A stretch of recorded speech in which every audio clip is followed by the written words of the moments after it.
Muy buenas noches, sean bienvenidas y bienvenidos a una emisión más de su programa El Surco, Arando la Revolución.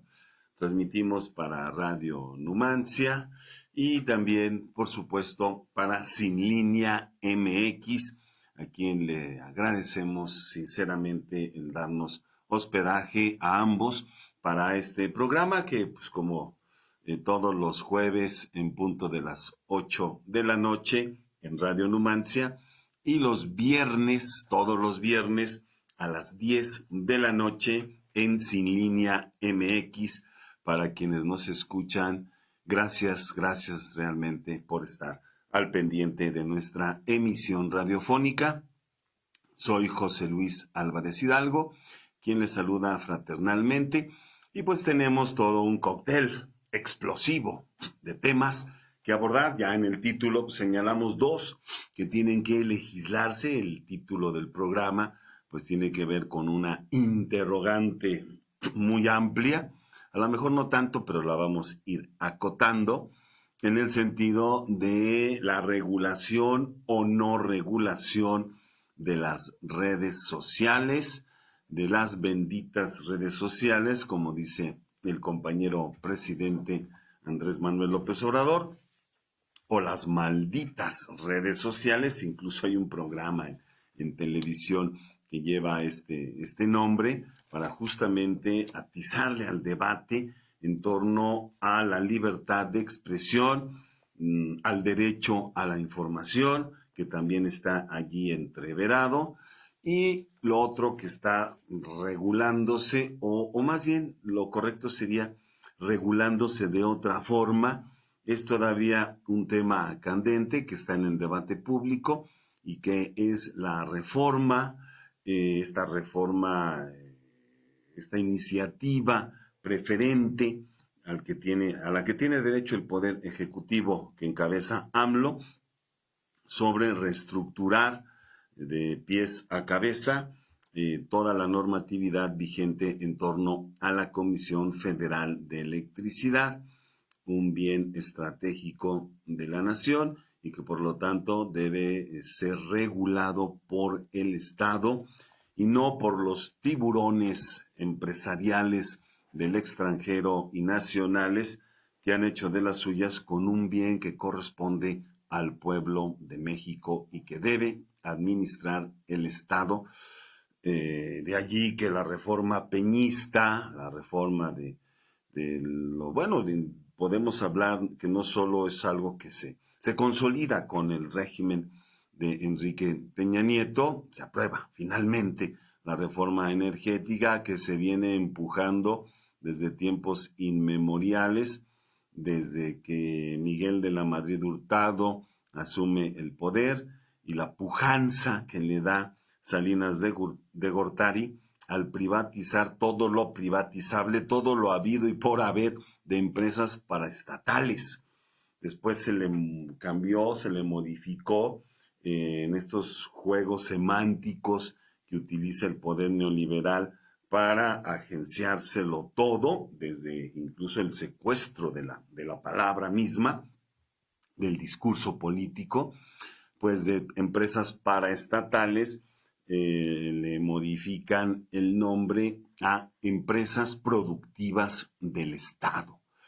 Pero ya la palabra productiva implica que debe intervenir el sector privado para salvar a las empresas del Estado, pues lo cual es una falacia, porque salvan a las empresas para beneficio propio y esto pues no nos debe extrañar. A eso se dedican los grandes empresarios, no son madres de la caridad, no son instituciones de beneficencia, no son entidades u organizaciones sociales que busquen el bienestar de las grandes mayorías. No, son empresas privadas que buscan lucrar con todo lo que encuentren a su paso.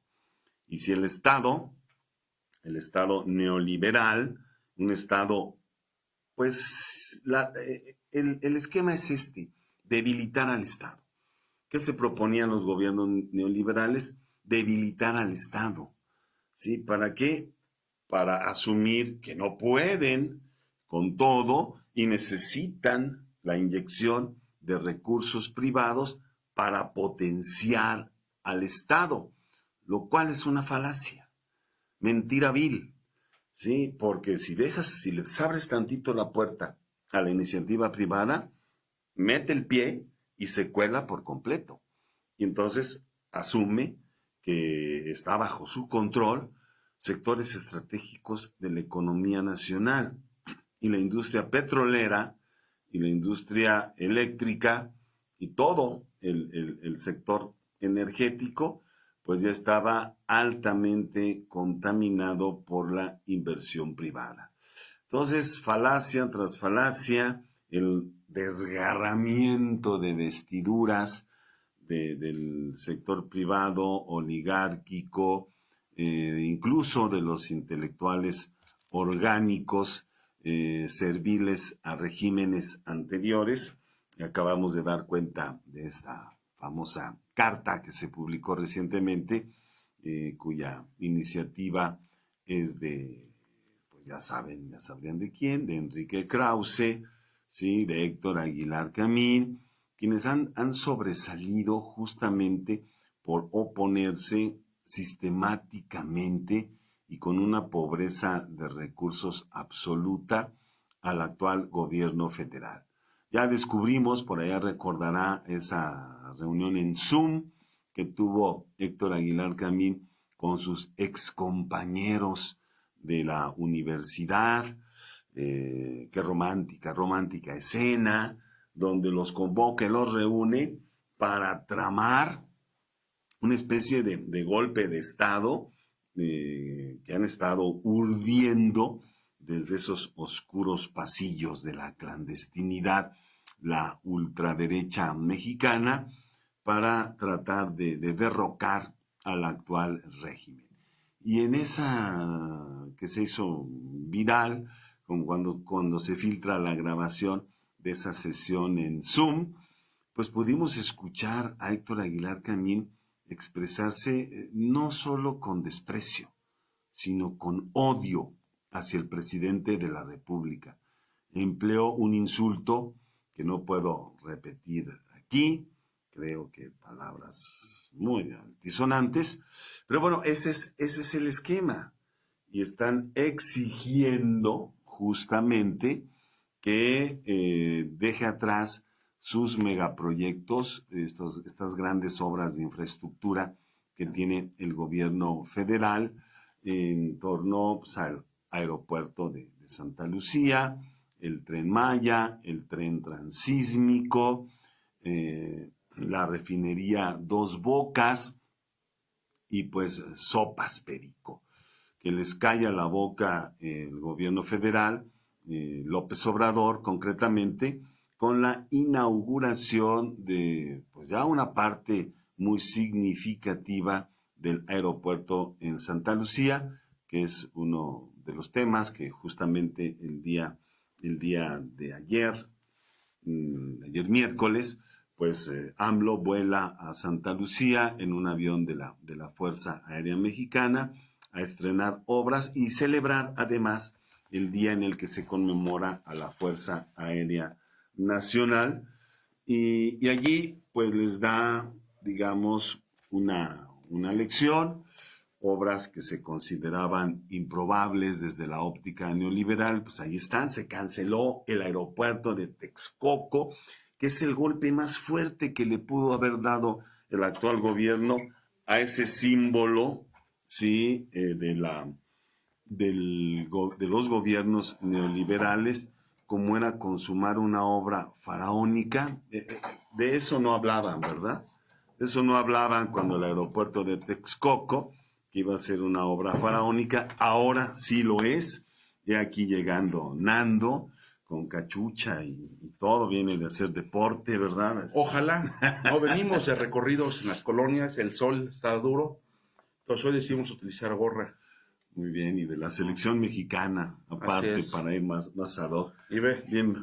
Y además, no, pues que acaso jugó la selección, ni nos enteramos, pero bueno, Nando está ahí muy al pendiente de todas estas cuestiones. Nando, bienvenido, pues ¿cómo estamos? ¿Cómo va todo? Porque estábamos justo empezando con lo de Santa Lucía, lo de la carta de los intelectuales orgánicos, Héctor Aguilar Camín y Enrique Krause, para que ya se desista de estas obras, de estos megaproyectos del actual gobierno y se destinen los recursos al sector salud, a la emergencia sanitaria, en ese desgarramiento de vestiduras, ese chantaje En esa emocional, en esa simulación absoluta, y que bueno, hoy dábamos cuenta de la inauguración de ese tramo, de esas pistas del aeropuerto, una de 4,5 kilómetros, y la segunda de 3,5 kilómetros. La construcción ya superó el 50% de lo proyectado, así que yo creo que el plazo fijado para la inauguración del aeropuerto de Santa Lucía, sí, fijado, bueno, que tiene un nombre además emblemático, ¿no? El aeropuerto Felipe Ángeles, pues ya está, para 2022 no creo que haya ningún problema en algo que siempre erraron los gobiernos neoliberales, nunca se entregaron las obras a tiempo, además se sobrevaloraban de manera pues absurda y infame, corrupta, por supuesto, y además con materiales de pésima calidad. En fin, un saqueo absurdo. Y bueno, no sé qué opines, Nando, ese acto con el cual les calla la boca a quienes demandaban cancelar las obras, pues es la inauguración del día de ayer de la mitad del aeropuerto de Santa Lucía. Pues ve, José Luis, el auditorio que nos acompaña hoy en Radio Numancia, que nos acompaña el día viernes en Sin Línea MX, no me dejará mentir. Muchos pensamos que no íbamos a vivir para ver un gobierno que actuara de manera responsable. Afortunadamente vencimos de manera colectiva a la dictadura del PRIAN, ¿no? Que ahora es PANRI, ¿no? Porque los panistas son los que ya ordenan a los priistas, cambiaron ese rol, y el hijo desobediente pues es el PRD, ¿no? Ajá.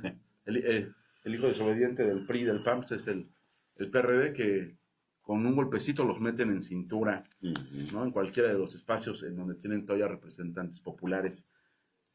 José Luis, nosotros nos tocó vivir el sexenio de Felipe Calderón, nos tocó sufrir el sexenio de Felipe Calderón, padecerlo, ¿no? Un sexenio represivo, un sexenio plagado de corrupción, y el tema de la obra paraestatal no fue la excepción.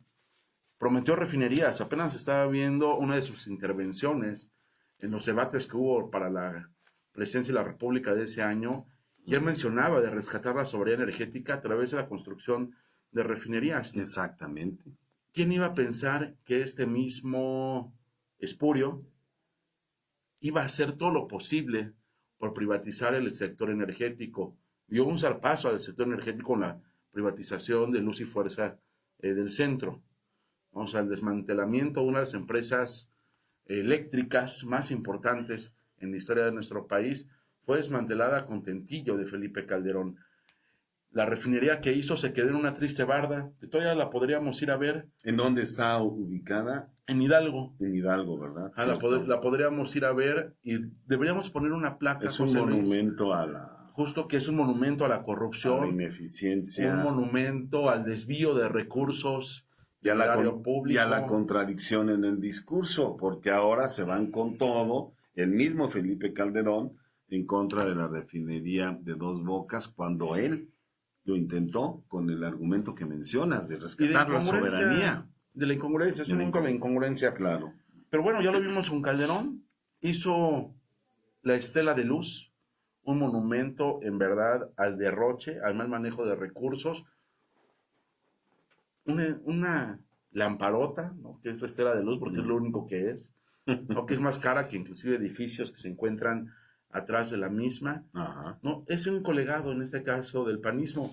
¿Qué decir del PRI, que construía carreteras fantasma, ¿no? Que sí estaban reportadas en en los gastos del erario, pero que nunca las vimos trazadas, ¿no? O que las que construyeron fueron construidas con pésimo material, con pésima planeación y en un sobrecosto, en un sobreprecio, ¿no? El gran negocio del PRIAN, el gran negocio de los representantes populares y funcionarios públicos neoliberales ha sido la obra pública. Tan solo les pongo el ejemplo a todo el auditorio que nos acompaña hoy. Querétaro, gobernado por el PAN, construye aulas de clase 5 veces más caras que las que construye el gobierno de México. Díganme sí o no, es un gran negocio de la obra pública, ¿no? Para los gobiernos neoliberales.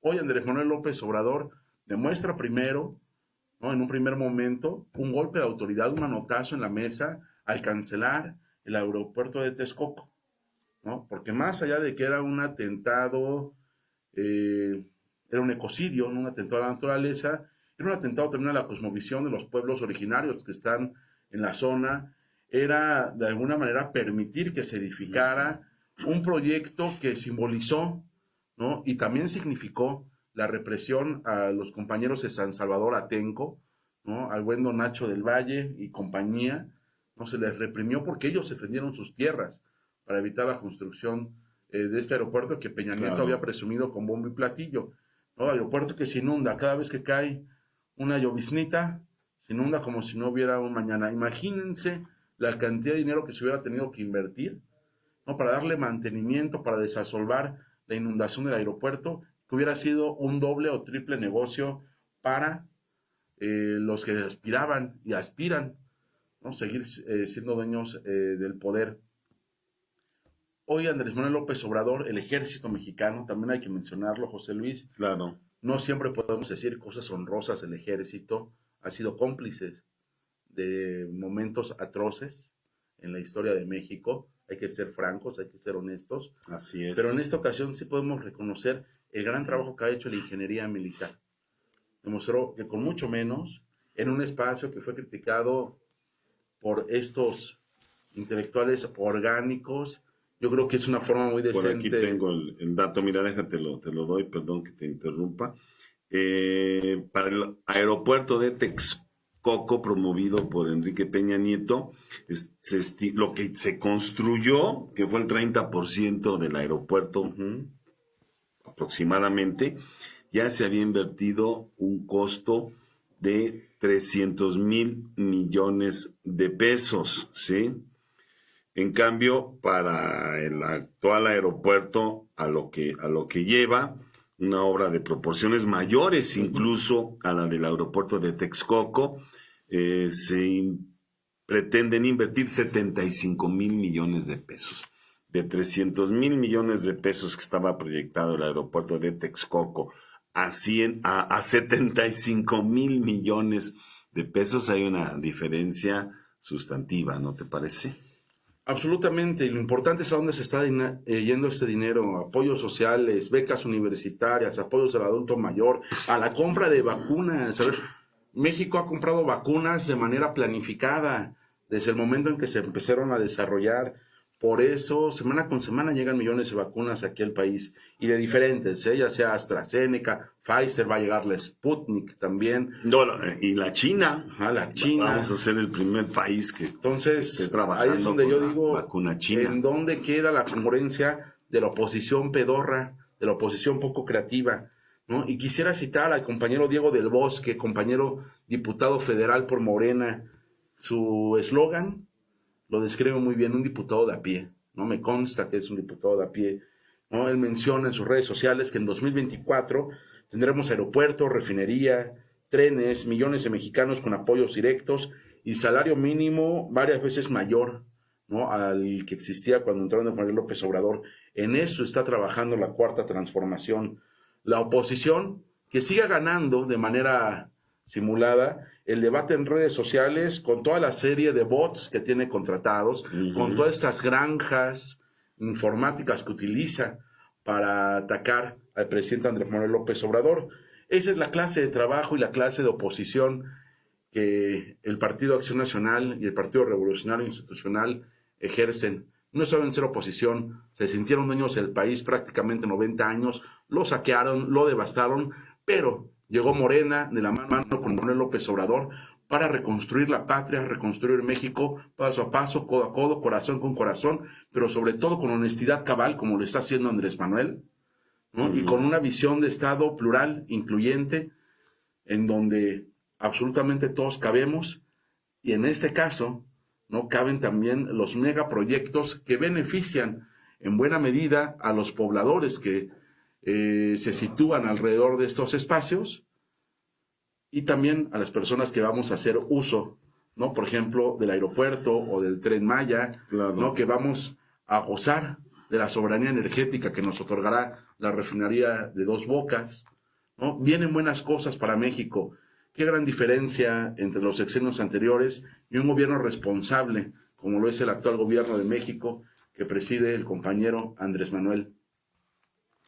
Y justo ahora que lo mencionas, en la mañanera, en su alocución del día de hoy, pues mencionaba que se necesitan estas obras, que no es un capricho sexenal, sino ante la desatención terrible que sufría el sureste mexicano, Tabasco, que es su propia tierra del compañero presidente, atizada por fenómenos naturales, inundaciones, cataclismos, etcétera, y era la entidad, o lo sigue siendo todavía, la entidad con mayor nivel de desempleo a nivel nacional, pues necesita una inversión fuerte de infraestructura para generar empleos. Y entonces les cuestionaba a estos intelectuales orgánicos neoliberales que cómo pretenden sin reactivar la economía en las zonas del país más desprotegidas como lo es el sureste mexicano, donde nadie voltea para allá, los inversionistas privados no voltean para allá, voltean al norte. Desafortunadamente sí voltean, bueno, ¿no?, pero con una lógica neoliberal voraz. Si bien lo decía Paco Ignacio Taibo, ¿no?, el neoliberalismo de la mexicana, eso sí es una chingadera. con esa palabra, tal cual. Y entonces la idea es generar empleos, sí, en las zonas marginales del país como el sureste mexicano. De allí que el Tren Maya, el tren transísmico, la refinería Dos Bocas, sí, y el aeropuerto de Santa Lucía, que no tiene el esplendor como estaba proyectado del de Texcoco acá como uno de los aeropuertos que iban a competir con los europeos, con los norteamericanos, pero tiene lo necesario para que funcione adecuadamente, y ya lo dijo AMLO. Estoy demostrando que se pueden trabajar con 3 aeropuertos a la vez: Santa Lucía, el actual de la Ciudad de México, y el de Toluca. Y el de Querétaro, que va creciendo. El de Querétaro también va bastante bien. Pero aparte ve lo ilógicos que son estos opinólogos, estos intelectuales orgánicos, que hay que decirles por su nombre, chayoteros. Siempre han vivido del chayote, solo que ahora que se les acabó, no saben de qué vivir. Nunca han chambeado, ¿no?, de manera auténtica, siempre al servicio del antiguo régimen. Cuando tú vas a Europa, José Luis, hay aeropuertos, en este caso, como puede ser el de París, que tiene un tamaño impresionante, pero que se apoya... Charles de Gaulle, que se apoya en los diferentes aeropuertos de sus provincias. Circunvencidos. Yo conozco el aeropuerto de Marsella. El aeropuerto de Marsella, créanme, no tiene nada que ver con el aeropuerto que, por ejemplo, tenemos aquí en Querétaro, ¿no? Es de mucho mayor tamaño, tiene una mayor infraestructura que el de Querétaro. No tiene nada que ver, por ejemplo, con el de Toluca. Sin embargo, es funcional, como tú mencionabas. El aeropuerto de Santa Lucía, probablemente, ¿no?, esta es una cuestión de gustos, ópticas y valoraciones, Santa Lucía no vaya a ser tan impactante, como mencionabas, en términos de diseño arquitectónico. Exacto, sí, pero lo funcional... Del oropel, ¿no? Del oropel con el que se envolvía el otro. Lo funcional que desde este momento ya es el aeropuerto de Santa Lucía, ahora es que no tiene precio. ¿Por qué? Porque demuestras que lo que se necesita en este caso es brindar un servicio de calidad, ¿no? El problema es que antes, para brindar este servicio de calidad, que en muchas ocasiones no se brindaba, pues venía de la mano una serie de desvíos de recursos ofensivos. Hoy no pasó eso. Hoy no pasó eso. Hay un gran aeropuerto, hablaban de un cerro, inventaban el cerro de arriba para abajo. Yo en lo particular vi que el avión en donde estaba el compañero presidente aterrizó sin problema alguno y volvió a partir sin problema alguno. Y ahí es donde tú te das cuenta, José Luis, este gobierno va en serio. Y va en serio no solamente con el proyecto del aeropuerto Felipe Ángeles, sino va en serio con la construcción del Tren Maya. Ahorita se están construyendo 4 tramos de manera simultánea. Están en el desmontaje, en el desmonte del drenaje transversal, el corte, el terrapién, la demolición de la carpeta, ¿no? Hay 26 especialistas en trabajos arqueológicos del Instituto Nacional de Antropología e Historia, ¿no? ¿Para qué? Para hacer labores de reconocimiento, excavación, conservación, registro y preservación. También se hace el tren interurbano México-Toluca, la zona metropolitana, la gran mancha urbana va en crecimiento, ¿no? Y el derecho a la movilidad no estaba siendo garantizado por las administraciones anteriores. Hoy este tren interurbano México-Toluca busca, en buena medida, ir saneando esos padecimientos en materia de movilidad, que ya hablaremos en algún otro momento, ¿no? De la problemática que tenemos aquí en Querétaro. Existe un 99% de avance en talleres, cocheras, cableado, obras inducidas, pasos de fauna, cunetas, vía catenaria, obra electromagnética. Existe otro 52% de avance en el puente Arteaga y Salazar, en la estación Santa Fe, ¿no? En el vaso regulador Adolfo Ruiz Cortines. Esta serie de proyectos, José Luis, se están haciendo en una situación de pandemia.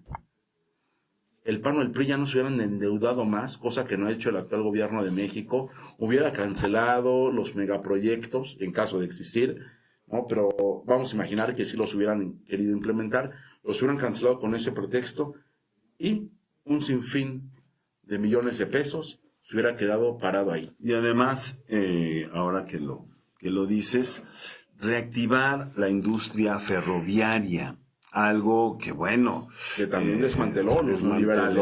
Ernesto Zedillo Ponce de León, así con todas sus letras, privatizó absolutamente, lo entregó a las grandes empresas norteamericanas, como la de Kansas, ¿no? Kansas City. Y bueno, eso es ahora un bien enajenado. Ya no corresponde a la nación. Ahora con el Tren Maya, pese a todas las críticas que los neoliberales enarbolan en su contra al tren transísmico, este tren suburbano de Toluca, interurbano de México, que dejó tirado también Enrique Peña Nieto durante todo su sexenio y encareció el proyecto de una manera verdaderamente insultante, pues reactivar la economía nacional a través de la industria ferroviaria, pues no es nada descabellado. Creo que es un proyecto de altas miras, sí, en la cual no se han detenido a pensar porque no conviene a sus intereses de los grandes oligarcas de este país, que tienen todo, tienen la industria minera en sus manos, industrias canadienses, inglesas, norteamericanas, se han apoderado del subsuelo mexicano de una forma realmente insultante y además explotando a los trabajadores mineros al máximo, sin derechos laborales, con jornadas extenuantes y lucrando de una manera grosera, sí, en el saqueo de recursos de nuestro subsuelo verdaderamente alarmante. Ya está el símbolo de pasta de conchos allá en Coahuila, que sigue pues los 65 cadáveres enterrados en esa sorda protesta de los trabajadores mineros ante las injusticias a las que han sido sometidos. Tenemos algunas preguntas, algunos comentarios, gracias a Gerardo Fernández Saldaña, Jaime Esparza Zamora, Miriam Álvarez, Baldomero que está viéndonos también. Nos dice Gerardo Fernández, no creo que fuera una incongruencia el discurso de Felipe Calderón, o sea, la del comandante Borolas, como se le apoda popularmente, ya traían ese proyecto privatizador entre manos, y entonces la refinería de Hidalgo fue solo un acto de simulación. Entonces, pues sí, ciertamente el proyecto privatizador pues nace... Es incongruente, ¿no? Porque él desde dijo que iba a implementar este tipo de proyectos. bueno, en el discurso, no pues... lo hizo, entonces hay una incongruencia. En el discurso sí, se No nos contradice. sorprende, o sea, el PAN es así. No nos sorprende, pero ahí están los hechos, ¿no? Y ahora van con todo para tratar de impedir la refinería de Dos Bocas, pretextando lo mismo que con la industria eléctrica, que es el otro tema que me gustaría que abordáramos ya en esta segunda media hora del programa, Nando.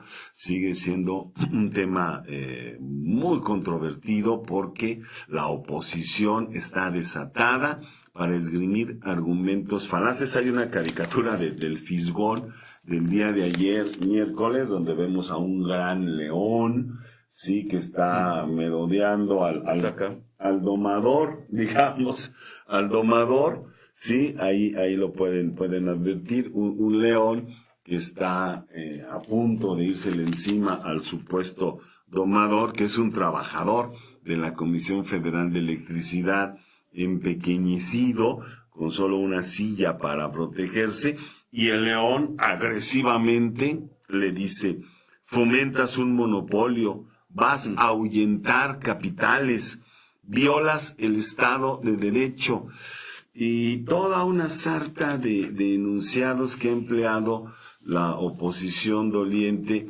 y este sector de la clase empresarial, pues que pretende tener todavía como un bien privado, algo que pertenece en esencia y en derecho a la nación, como es la industria eléctrica. De allí que sea un tema muy ríspido, sí, donde, bueno, los argumentos de la derecha conservadora y de la clase empresarial son que se va a boicotear, a anular la libre competencia. O sea, las leyes del mercado siempre se ponderan, ¿no?, como principalísimas, porque así funciona en términos de una economía que se rige por el principio del lucro. Entonces sí, la libre competencia, los negocios van a responder a las leyes del mercado, pero no una industria que tiene que ser paraestatal, o sea, que tendría que dejar de ser una empresa productiva del Estado para volver a ser una empresa paraestatal.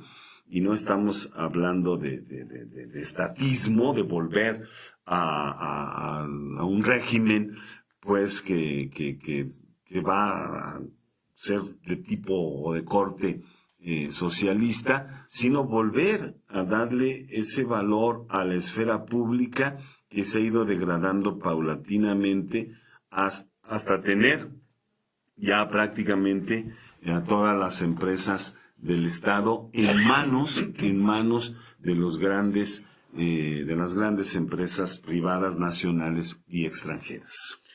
Así es, José Luis. Hace un momento tú platicabas sobre que nadie voltea a ver al sureste. Desafortunadamente van 30 años, poco más, ¿no?, seguramente, de que se ha olvidado esta parte del país, ¿no? Y es por eso que la cantidad de migrantes que hay en Estados Unidos, cuyo origen es el sureste mexicano, es enorme en Estados Unidos. Este gobierno ha volteado a ver justo a los que menos tienen, justo en donde existe una deuda histórica de atención y servicio que desafortunadamente no se había tenido, ¿no? La construcción de caminos en Oaxaca es el claro ejemplo. Un proyecto tan ambicioso como es el Tren Maya es otro ejemplo. La refinería de Dos Bocas, ¿no? Apenas esta semana se cumplía un año más de aquella manifestación en donde Andrés Manuel es escalabrado, ¿no?, por bloquear el acceso a los pozos petroleros. Estaba viendo las imágenes. Y años después, él encabezando los proyectos de dicha refinería que nos va a brindar soberanía energética, después de que la reforma impulsada por los liberales, por el PRI y por el PAN, ¿no?, para privatizar el sector energético, nos arrancó buena parte de los recursos que se implementan en educación, en salud, en infraestructura. Ahí nos damos cuenta de la gran diferencia de gobernar, pero al mismo tiempo nos damos cuenta en el discurso de personajes, pues, poco célebres, ¿no? Poco inteligentes. Tristemente célebres. Tristemente célebres, como lo es el senador aspirante a ser gobernador de Nuevo León, ¿no? Samuel García, que dice que el norte genera, el centro administra y el sur provee. No, él dice que el sur no hace nada, ¿no? Mientras el sur descansa. O sea, vean nada más lo lógico. Yo quisiera que este pedazo de político, ¿no? Sí, además, Junior, ¿no? Se fuera cualquier día a una jornada laboral a los campos de trabajo en el sureste del país. Yo te puedo apostar a que no aguanta un día. Si se quejaba de que tenía que ir a los partidos de golf, seguramente una jornada en el campo. Que se iba a solear demasiado. Pero vamos a imaginar que no lo mandamos al sureste, que lo mandamos al centro. O sea, que lo mandamos aquí a Querétaro y le pedimos que vaya a una jornada laboral al semidesierto. Tampoco lo va a aguantar. Que vaya a la Ciudad de México, que vaya a una jornada de trabajo en la zona centro de la Ciudad de México, tampoco la va a aguantar. El problema de este tipo de personajes es que en verdad representan lo que piensa la clase política obsoleta de este país. Sí lo piensan, ¿no? En verdad. Sí es un discurso que se creen y que buscan transmitirnos con el afán de convencernos de ello. O sea, pero afortunadamente ya este pueblo despertó y en 2018 lo demostró. No vamos a permitir que nos quieran seguir viendo la cara. En cambio, vamos a defender nuestros derechos. Y hoy somos muchas mexicanas y mexicanos que estamos dispuestos a defender nuestros derechos, nuestros recursos, y en este caso a nuestro gobierno. ¿Por qué? Porque es un gobierno del pueblo, el poder del pueblo al pueblo y el pueblo al poder. Es la realidad que estamos viviendo. Hoy en día la iniciativa privada, privilegiada, ¿no? Porque no toda la iniciativa privada es privilegiada, hay que mencionarlo. Claro, hay las pequeñas empresas. Hay las pequeñas empresas que todos los días incluso le machetean para salir adelante. Sí, claro. Pero esta pequeña mafia del poder empresarial no quiere perder sus privilegios. Pero deben de entender que justamente ahorita es que deben demostrar de qué están hechos como empresarios. A ver si es cierto que son tan buenos sin la complicidad de las administraciones federales. Porque muchos de ellos crecieron a raíz de que el gobierno fue cómplice, junto con ellos, de privatizaciones. Telmex es el claro ejemplo. Teléfonos de México fue señalado como una empresa que era un montón de fierros viejos. Hoy esa empresa hizo a Carlos Slim uno de los hombres más ricos del mundo. Exactamente. Los ferrocarriles, Cedillo los privatizó, ¿no? ¿Y con qué nos topamos ahora? Con que el futuro y el presente de los países, no me gusta mucho esta parte, ¿no? Pero en vías de desarrollo, se transporta a través del tren, ¿no? En Europa todo el mundo se transporta en tren. Entonces nos damos cuenta que nosotros ya teníamos una infraestructura previa, ¿no? Que trabajaba bien. Seguramente tú hiciste uso del tren. Sí, claro. Por ahí de 1917. Bueno, desde que Porfirio Díaz creó la industria ferroviaria actual, no lo vamos a negar, sí, pero que fue un baluarte, pues, importante desde principios del siglo XX, que tuvo un impulso importante incluso para la lucha de la clase trabajadora, los sindicatos mineros, los sindicatos ferroviarios, estoy pensando también en la minería. En Napoleón En Napoleón, sí. Los sindicatos en ferrocarriles, la gente que luchó, pues, para mantener este espacio de la nación, que siempre fue golpeado por regímenes priistas que fueron debilitando la estructura de la red ferroviaria nacional, hasta que llegó Ernesto Zedillo y privatizó todo. Incluso de un movimiento sindical importante, donde surgieron personajes de la izquierda mexicana indispensables en la historia política de nuestro país, pues después vinieron personajes oscuros y que actualmente controlan el sindicato de ferrocarriles del país, el líder sindical de apellido Flores, que es un verdadero corrupto, un mafioso, un extorsionador, la peor lacra que pueda haber de esas clases de dirigentes sindicales propios del régimen priista, que bueno, siguen dando de qué hablar, ¿no? Entonces, yo creo que el rescate del tren en el sureste mexicano es un símbolo de lucha muy valioso que por supuesto tendríamos que respaldar. Así es, José Luis, lo vamos a respaldar porque entendemos que este gobierno tiene la filosofía muy clara que es primero los pobres y que con el pueblo todo, sin el pueblo nada. Andrés Manuel lo ha dejado claro en cada una de sus acciones. Dejemos, en este caso, esta oposición que solamente sabe discutir a través de redes sociales, pero al momento que los invitas a un debate real, les da frío.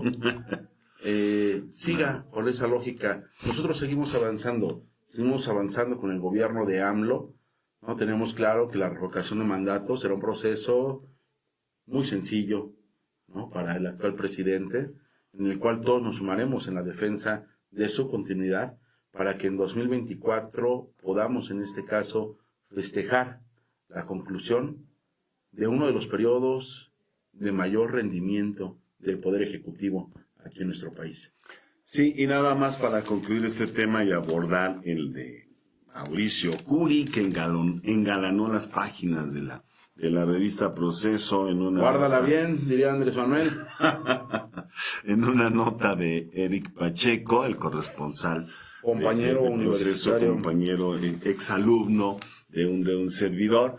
Pues no se vale, Tocho, toda la gente que está dedicada a la comunicación ha sido tu exalumno. Claro, todos son mis hijos.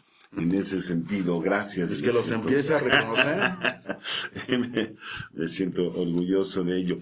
Con la reforma propuesta por el presidente López Obrador, sí, para dar prioridad al despacho de energía, a la generación de energía por parte de la CFE, la empresa aumentaría su utilidad por el aumento en ventas de energía entre 14,308 millones y 135,558 millones de pesos, concluyó la Comisión de Presupuesto de la Cámara de Diputados, que aprobó ya una opinión en favor de la iniciativa. Bien, todavía el debate. 4 minutos. El debate fuerte. 3 minutos. Debate fuerte, pero solo quería dar ese dato que no reconoce la oposición en términos de que va a beneficiar a la nación esta iniciativa de reforma de ley para la Comisión Federal de Electricidad y la Industria Eléctrica Nacional.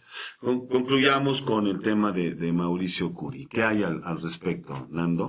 Bueno, José Luis, está una investigación ahí muy importante en relación a diferentes desvíos, ¿no? de recursos. Es importante mencionar que a todas las queretanas y queretanos nos preocupa ese tipo de situaciones se generan en nuestro estado, ¿no? Y que sean en este caso tan alarmantes como el caso del senador con licencia Mauricio Curi, ¿no? Hay que exigir que se transparente dicha situación, que se señale directamente a los culpables, y creo que sería ético del actual precandidato de Acción Nacional de pedir una pausa al proselitismo que está realizando con el objetivo de atender a la justicia en caso de que lo tenga que hacer. O sea, creo que sería lo más responsable. Sí, y además el hecho de que se ve implicado en asuntos tan turbios, con personajes tan oscuros como Rodríguez Borgio, que ha estado implicado. Sí la traigo. La cartera no la pierdas, y no es por mí, es por el personaje que acabamos de mencionar.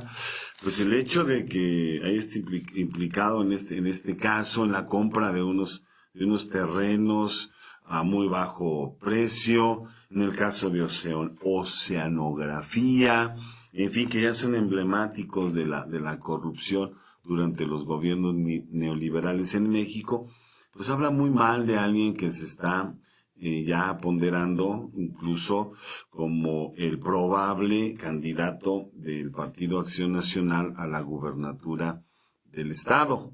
Y bueno, es en el sentido de que no va a haber quien le compita en ese tenor en Acción Nacional, pero vamos, van a dejar pasar, van a hacerse de la vista gorda, van a reconocer la candidatura de Mauricio Curi para ser gobernador del estado con estos antecedentes que ya fueron publicados en una revista de circulación nacional de la envergadura de Proceso, ¿sí? Es decir, supones tú, Nando, que el Partido Acción Nacional va a tomar cartas en el asunto para, no sé, buscar la posibilidad de otro candidato o candidata por aquello de la cuestión de la igualdad de género, de la paridad de género. Sí, pues yo lo dudo, ¿no? Seguramente va hay que ser ilusos, no lo va a hacer. Desparpajo va a ser sabe el que en este candidato. caso el candidato es Mauricio Curi, lo voy a intentar mantener, defender, ¿no? Curarlo en salud, pero pues, la realidad es que se avecina una tormenta para el precandidato. Ya estamos en tiempo, si no me equivoco. No, tenemos todavía unos 5 minutitos minutos más. Porque fíjate que... Es que ya no quiero generarle descontento a Frauke Jonas, que semana con semana le hacemos rabiar con nuestra impuntualidad en el corte. No, en aquella ocasión había un programa que ya estaba previsto para las 9 de la noche, entonces teníamos que cortar antes. Compórtate, Mario Delgado te va a correr del partido. Es otro tema bastante espinoso. Respaldo total, ¿no? El compañero Valderas.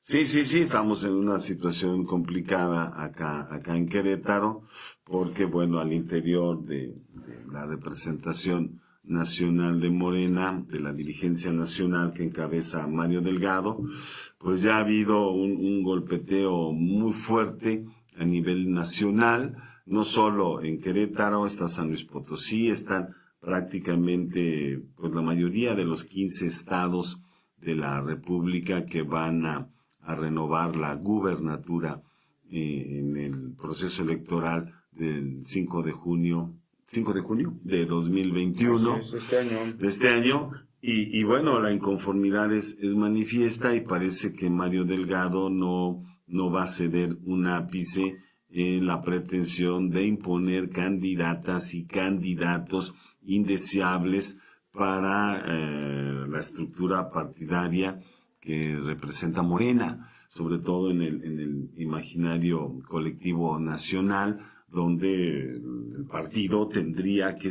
ir a la vanguardia en términos de clarificar sus procesos de elección de candidaturas, de candidatas, candidatos a puestos de elección popular en la elección más importante, y aquí nos lo comenta también Gerardo Fernández Saldaña, a nivel nacional, 13 de 15 gubernaturas, sí, pues se ven lamentablemente como en Querétaro, no ven con buenos ojos que, bueno, haya una ventaja por parte de Morena con estos candidatos, que no sé, independientemente del personaje, sí, las encuestas que ha habido recientemente, y tú lo sabes bien, Nando, sí posicionan a Morena con un triunfo, pues, con preferencias electorales muy fuertes, que vamos, de cual va a ser arrasador, como mencionas, pero no podemos confiarnos a ello, no podemos creer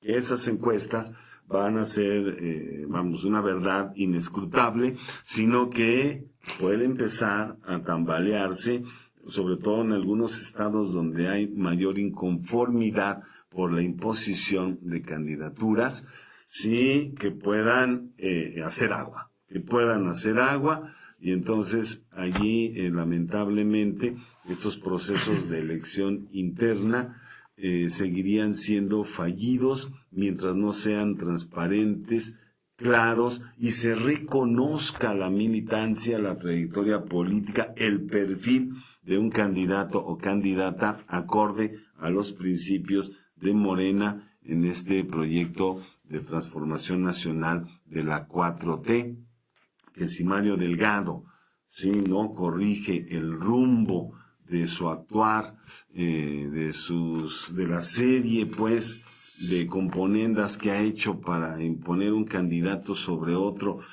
argumentando que la encuesta está allí y que se realizó conforme a todos los recursos metodológicos de una encuesta científica como tal, pues no vamos a poder confiar en su palabra mientras no se transparenten estos procesos. Y en Querétaro tenemos un problema muy serio en ese sentido. Y en los 15 estados. Bueno, los 15 estados realmente. Son pocos, donde está el consenso. Si no me equivoco, solamente hubo uno, que es Sonora, con se me va a caer su nombre, con Alfonso Durazo. Alfonso Durazo, claro. Es el único que además fue el único candidato que se registró. Se registra. Como precandidato. O sea, hubo un consenso. Hubo consenso. Se cumplió la expectativa de la militancia de Sonora. Claro, que yo creo que esa tendría que ser la fórmula, pero qué difícil alcanzar consensos en un partido como el nuestro, que difícilmente va a tener ese Yo gesto, veo bien ¿no? que no haya consensos. Bueno, Porque eso nos permite, en este caso, tener una sana competencia, no medirnos entre compañeras y compañeros militantes, y que el mejor perfil sea el que nos represente. Bueno, a ese consenso me refiero, no me malinterpretes, sino que si todos coincidimos en que el mejor perfil es el de esta candidata o el de este candidato, entonces adelante, vamos a hacer un pacto de unidad para que sea esta candidata que reúne el mejor perfil para que nos represente, pero tendríamos que trabajar seriamente en cuanto a incluso una reforma estatutaria al interior de Morena para ir perfilando procesos de elección interna Es que sean los procesos de formación menos conflictivos. El Instituto Nacional de Formación Política buscaba implementar diferentes etapas, ¿no? ¿Para qué? Para crear una escuela de cuadros. Y en este caso, el momento de tener que buscar candidatas o candidatos, estuvieran los perfiles ahí, ¿no? En plena formación constante. Desafortunadamente, el conflicto que vivimos en Morena, prácticamente después de las elecciones de presidente, evitó que el Instituto Nacional de Formación Política funcionara como tendría que haber funcionado, así como el propio Andrés Manuel en su momento lo planteó. No quisiera despedirme, José Luis, sin antes felicitar a las compañeras y compañeros, los hermanos ecuatorianos y ecuatorianas, ¿no? Por el paso que dan para recuperar el gobierno del pueblo, ¿no? Le ganan al Frente Banquero, ¿no? De Ecuador, ¿no? El compañero Andrés Arauz se lleva prácticamente la victoria 2-1, ¿no? Y Ecuador regresa nuevamente a ser gobernado por un gobierno popular, un gobierno progresista, después de la traición de Lenín Moreno. Terrible. Hay que llamarlo por su nombre, un traidor. Se ganó pronto Latinoamérica completa, será progresista, estoy convencido de ello. Falta Chile. Chile, que está en una situación bastante difícil, con un régimen represivo, ultraderechista, que está socavando todas las libertades de los chilenos. En fin, muy difícil. Bueno, y Brasil, ¿no? Brasil, porque tenemos ahí al terrible Jair Bolsonaro, que representa pues el extremo más radical de una derecha intolerante, represiva, que está sacudiendo a los brasileños de un modo muy difícil. Pero Ecuador pues está de vuelta a la izquierda. Enhorabuena por Andrés Arauz, sí, abanderado por la Unión de la Esperanza. Además, ese nombre es muy bello y significativo. Para nosotros, inclusive. La Unión por la Esperanza, así como el lema de Morena. La Esperanza de México. La Esperanza de México, allí coincidimos, respaldado pues por el expresidente Rafael Correa, que también fue un digno presidente de Ecuador. Trataron de ensuciarlo a como diese lugar, no solo durante su mandato, sino también posterior a, tratando de incriminarlo de cuestiones absurdas que nunca le comprobaron y tuvo que permanecer en el exilio un buen rato. Pues ahora va a volver, está Rafael Correa de vuelta a su país, como lo hizo en Bolivia también, que volvimos o regresamos a un gobierno progresista, democrático, con el triunfo del candidato René. Me olvidó su apellido. Arce, de Luis Arce, y que bueno, pudo volver el expresidente Evo Morales. de Perú, Evo Morales. ¿Cuál de Perú? De Perú, de Bolivia. Hasta Perú nos va a mandar fraude, que ya estamos... Hasta Perú nos va a mandar. No, y por cierto, Frauke Jonas nos informa que no vamos a poder transmitir el próximo jueves, ni aquí en Radio Numancia, ni en el portal de Sin Línea MX, porque por cuestiones de salud, Frauke Jonas va a someterse a una intervención quirúrgica que le va a impedir pues estar al frente de los controles técnicos como siempre aquí. Le deseamos que salga muy bien de su operación. Toda la fuerza, Frauke. Toda la fuerza, toda la salud y el bienestar. Y pues en 15 días estará nuevamente. En Jesús hay un buen enfermero. Nosotros. Sí, en Jesús Carrión, claro, también Jesús Carrión, que le va a acompañar en este trance, pues desearle la mejor de las suertes y que estemos aquí de regreso en 15 días. Entonces, les anticipamos, no nos escuchamos el próximo jueves, que sería, si hoy es 11 y 20, 7, ¿no? 18. El próximo 18 de febrero 18. No vamos a tener transmisión en Radio Numancia, ni el viernes 19 en Sin Línea MX, hasta la siguiente semana, jueves 25 de febrero, aquí en Radio Numancia a las 8 de la noche, y viernes 26 de febrero en Sin Línea MX a las 10 de la noche. Pues gracias por escucharnos, nos despedimos, gracias Nando Islas. Gracias a ti, José Luis, al auditorio de Radio Numancia y Sin Línea. Estamos arando la revolución, hoy no daremos un paso atrás. Así es, gracias Frauke Jonas, gracias Jesús Carrión de Radio Numancia, a Sin Línea MX. Soy José Luis Álvarez Hidalgo y nos escuchamos dentro de 15 días aquí en su programa El Surco, arando la revolución.